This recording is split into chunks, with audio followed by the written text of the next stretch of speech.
Kidney দিয়ে protein বেরোনো এমন একটা রোগ যেটাতে আমি সত্যি অ্যাজ অ্যান নেফ্রোলজিস্ট খুবই চিন্তিত। ব্যাপারটা এইভাবে দেখুন, কিডনি দিয়ে প্রোটিন কোন কোন ডিজিজে বেরোয়। খুব বাচ্চা কিডনি দিয়ে প্রোটিন বেরোচ্ছে, একদম ফুলে গেছে, মা বাবা অত্যন্ত চিন্তিত, দৌড়ে ডাক্তারের কাছে যাচ্ছে। এটাকে বলে নেফ্রোটিক সিনড্রোম। সাধারণত এই ডিজিজগুলো সেলফ লিমিটেড, মিন্স ওষুধেই ভালো থাকে, খুব বেশি চিন্তা করার কিছু নেই, কিডনি ফেলিওর হয় না এক্সেপ্ট 10%। আরেকটা পেশেন্ট, তার হয়তো একটু টনসিল ফুললো, তার 2-3 সপ্তাহ পরে দেখলো পা ফুলে গেছে, ডাক্তারের কাছে গেলেন, দেখলেন ব্লাড প্রেশার বেড়ে গেছে, পেচ্ছাবের পরীক্ষা করলেন, কিডনি দিয়ে একটু প্রোটিন বেরোচ্ছে, একটু আরবিসি বেরোচ্ছে, হালকা হয়তো ক্রিয়েটিন বাড়লেও বাড়তে পারে। এটা সাধারণত ইয়াং এজ বাচ্চাদের দেখা যায়, বড়দের মধ্যে দেখা যেতে পারে।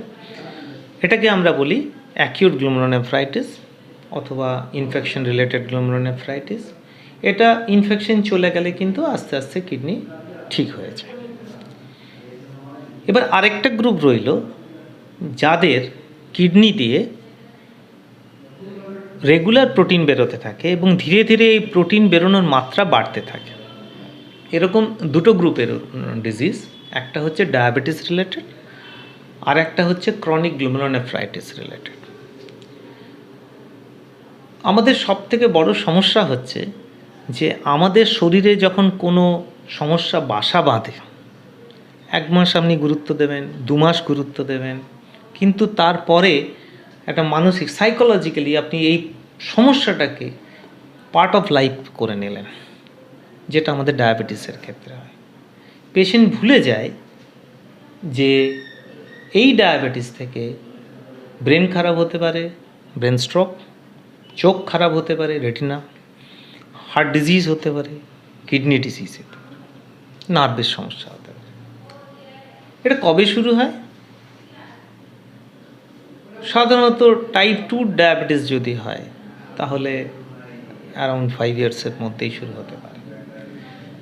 এবং এই রোগটা শুরু হয় অল্প মাত্রায় কিডনি দিয়ে প্রোটিন বেরোতে, খুব কম বেরোচ্ছে না, হালকা একটা বেরোচ্ছে। এই মুহূর্তে আপনি যদি, এই পরিস্থিতিতে আপনি যদি এটাকে কন্ট্রোল না করেন, তাহলে এই প্রোটিন বেরোনোর মাত্রা আস্তে আস্তে আস্তে আস্তে বাড়তে থাকবে। যখন 30 মাইক্রোগ্রাম থেকে শুরু করেছিল 1000-এর ওপরে চলে যাবে, 2000-এর ওপরে চলে যাবে, প্রচুর ফেনা হবে পেচ্ছাবে, যেটা ফ্লাশ করলেও ফেনাটা রয়ে যাবে, এবং পা ফুলে যাবে, হাই ব্লাড প্রেশার হয়ে যাবে। এই মুহূর্তে যখন, এই পরিস্থিতিতে যখন ডাক্তারের কাছে ওনারা আসছেন, তখন ইটস অলমোস্ট ইররিভার্সেবল। অলমোস্ট এই কারণে বলছি যে আমার কিছু পেশেন্ট আছে রিভার্স হয়েছে, কিন্তু সেটা আমি নর্মসের মধ্যে বলবো না, হতে মোস্ট লাইকলি এরা হয় না। এবং এই যে কিডনি দিয়ে প্রোটিন বেরোচ্ছে, এটাই কিন্তু আসল রোগ। আস্তে আস্তে কিডনির সেলগুলোকে নষ্ট করে দিচ্ছে এবং তারপরে ক্রিয়েটিন বাড়তে থাকছে। তার আগে পর্যন্ত ক্রিয়েটিন নর্মাল থাকে, ব্লাড টেস্ট করছে, ক্রিয়েটিন নর্মাল, আমার কিডনি ভালো আছে, নট দ্যাট। সুতরাং আপনারা গুরুত্ব দেবেন কিডনি দিয়ে প্রোটিন বেরোচ্ছে কি না সেটার ওপরে, চোখে রেটিনোপ্যাথি আছে কি না তার ওপরে। প্রত্যেক ডায়াবেটিক পেশেন্টদেরকে আমার অনুরোধ এই ভিডিওর মাধ্যমে, এবং তার ছেলে মেয়ে আদার্স রিলেটিভদের অনুরোধ, যাদেরই সুগার আছে দেখে নিন ইউরিনে প্রোটিন বেরোচ্ছে কিনা, কারণ এটাই হচ্ছে আপনার রোগের বীজ, কিডনি রোগের বীজ। তো এটা তো হলো ডায়াবেটিস। আরেকটা হচ্ছে ক্রনিক গ্লোমেরুলোনেফ্রাইটিস, যেখানে কিডনি দিয়ে প্রোটিন বেরোতে থাকে এবং একই রকমভাবে আনচেকড হলে, আনট্রিটেড হলে প্রোটিন নির্গত পরিমাণ আস্তে আস্তে বাড়তে থাকে। বিভিন্ন রকমের ক্রনিক গ্লোমেরুলোনেফ্রাইটিস আছে, তার মধ্যে একটা হচ্ছে আইজিএ নেফ্রোপ্যাথি। খুব কমনলি আমরা আজকাল দেখছি ইয়াং ছেলেমেয়েদের মধ্যে হাই ব্লাড প্রেশার হয়ে যাচ্ছে এবং by the end of 10 years তারা ডায়ালিসিস বা ট্রান্সপ্ল্যান্টের দিকে এগোচ্ছে। সুতরাং প্রোটিন বেরোনোতে আপনাকে এটা চেক করতেই হবে। সুতরাং আপনারা যদি ইয়ারলি কোনো টেস্ট করে থাকেন, ইউরিন রুটিন মাস্ট, দয়া করে করবে। আরেকটা কিডনির রোগ আছে, গ্রুপ আছে কিডনি, সেখানে কিন্তু প্রোটিন সেইভাবে বেরোয় না।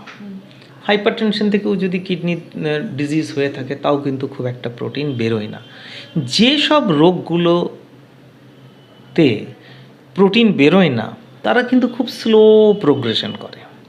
আর যেসব রোগগুলোতে প্রোটিন বেশি করে বেরোয়, তারা কিন্তু ভেরি ফাস্ট প্রোগ্রেস করে।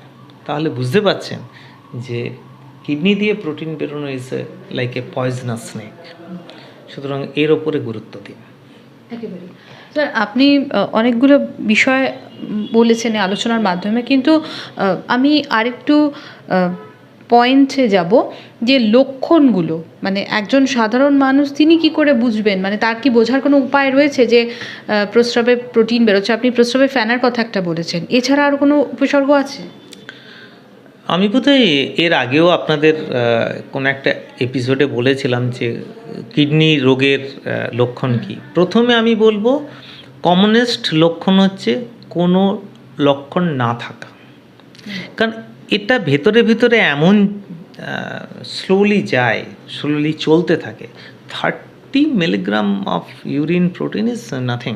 তার জন্য যে শরীরের কোনো সমস্যা হবে, পা ফুলে যাবে, শরীরে অসুবিধা হবে, একদমই না। যখন অসুবিধে হয়ে যাবে, যখন ফেনা হচ্ছে, তখন প্রোটিন নির্গতর পরিমাণ অনেক বেশি। সুতরাং আমাদের ধরতে হবে অ্যাট দ্য আর্লিয়েস্ট। পা ফুলবে, চোখের পেরি অরবাইটাল ফুলতে পারে, শরীর অনেক বেশি ফুলে যাবে, পেচ্ছাবের পরিমাণ কমে যাবে, কিন্তু সেগুলো অনেকটা অ্যাডভান্স স্টেজে, এক্সেপ্ট নেফ্রোটিক সিনড্রোম, যেটা বাচ্চাদের হয়। সুতরাং লক্ষণের দিক থেকে বলতে গেলে মানে লক্ষণ না থাকলেও মাঝখানে মাঝে মাঝে 6 মাস অন্তর বা 1 বছর অন্তর একবার ইউরিন টেস্ট করে নিয়ে দেখে নেওয়া উচিত।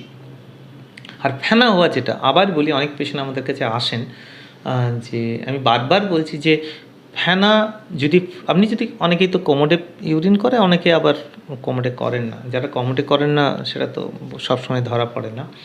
যারা কোমোডে করেন সেটা হচ্ছে যে ফ্লাশ করে দেওয়ার পরেও যদি ফেনাটা রয়ে যায়, তাহলে কিন্তু সেটা ইউরিন দিয়েই প্রোটিন বেরোচ্ছে বলেই ধরে নিতে হবে। Urine test must. আর যদি ফ্লাশ করার পর যদি চলে যায়, তাহলে অতটা কিছু ভয়ের নেই। আর স্যার, এটার যে চিকিৎসা, মানে এটা চিকিৎসা করে অনেকটা নিয়ন্ত্রণে আনা যায়? ডেফিনেটলি। কারণ খুঁজতে হবে। তো কারণ খোঁজার জন্য আমরা দেখি, রক্তের পরীক্ষা আছে, কিডনির টেস্ট আছে, দেখে নিতে হয় যে এটা কী কারণে। অনেক ভালো ভালো ওষুধ বেরিয়েছে, এবং লাস্ট 7 ইয়ার্স বা 5 ইয়ার্সে তো খুব ভালো ভালো অনেকগুলো ওষুধ বেরিয়েছে যাদের প্রোটিন লিকেজ কমে যায়। আমাদের অনেক পেশেন্ট আছে যাদের কিডনি দিয়ে প্রোটিন বেরোচ্ছে 5000 মিলিগ্রাম, মানে 5000, অলমোস্ট 5 গ্রাম। সেখান থেকে সেটা একদম 100-এর নিচে চলে এসেছে উইথ মেডিসিন। কিন্তু যত তাড়াতাড়ি ধরা যাবে বা ধরা পড়বে, যত তাড়াতাড়ি ওষুধ শুরু করা যাবে, ততটাই মঙ্গলময়। স্যার, সবশেষে একটা কথা বলবো যে আপনি যেটা বারবার বলেছেন যে 6 মাসে বা অথবা 1 বছরে একবার রুটিন ইউরিন টেস্ট, এটাই হচ্ছে প্রতিরোধের একমাত্র রাস্তা।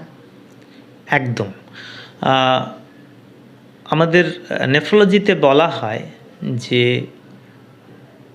Urine routine from NABL lab, ভালো স্ট্যান্ডার্ড ল্যাব থেকে, urine routine is equivalent to kidney biopsy, poor man's kidney biopsy. Kidney biopsy করে যা যা ইনফরমেশন পাওয়া যায়, তার অনেকটা পাওয়া যায় ইউরিন রুটিন টেস্ট করেই।